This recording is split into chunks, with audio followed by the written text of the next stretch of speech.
if you ever visit the Vietnam War Memorial in Washington, D.C., if in any instance a soldier was listed as a prisoner of war or went missing, a cross would be inscribed next to their name, so that if in any event they were to make it back alive, a circle would be placed around the cross, thereby representing the circle of life.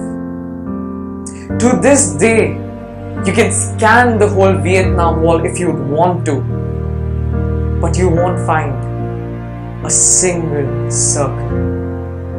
Trust me, this is not for the sake of poetry.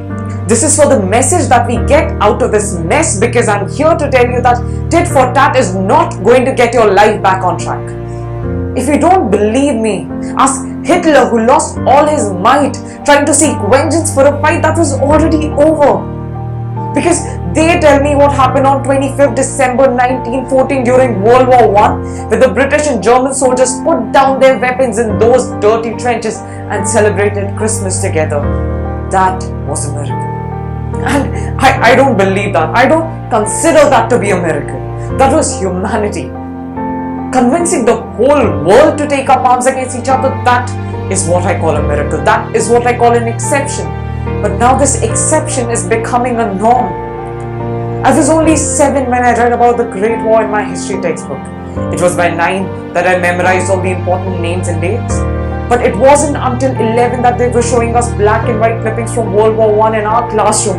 And all I could do was shout that all I can see is red. All I can see is red. All that I could see was red. That day I realized that you can't describe hell with words and numbers. Sometimes I just wish that the whole world was colorblind, because the only place where I can differentiate between two colors is on a piece of canvas, not on a piece of land. I'm not going to segregate the two of you just because your curry is spicy and mine is bland. We can't live like this.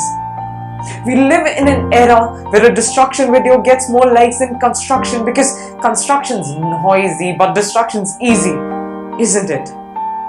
It doesn't matter to me if the new iPhone can take 8 bullets and still work. My bulletproof vests aren't made out of iPhones, are they?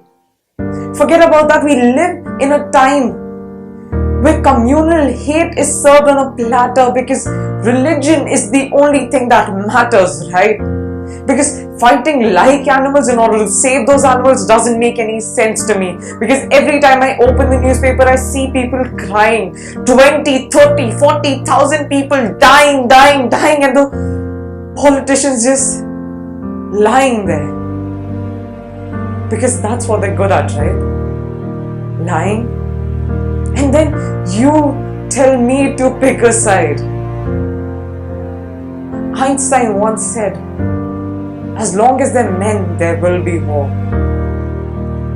But 30 years after the Vietnam War got over, the American soldiers returned. Only this time, they were much older. And instead of heavy arms, they had heavy hearts. To rebuild a country that they were once asked to destroy. Because no matter how big your buttons may be, they can never overpower the bigger hearts. Because no matter how tall your walls are, they can never contain the overflowing floods of peace. Because no matter how long and brutal these wars may be, they always come to an end. And humanity lives on.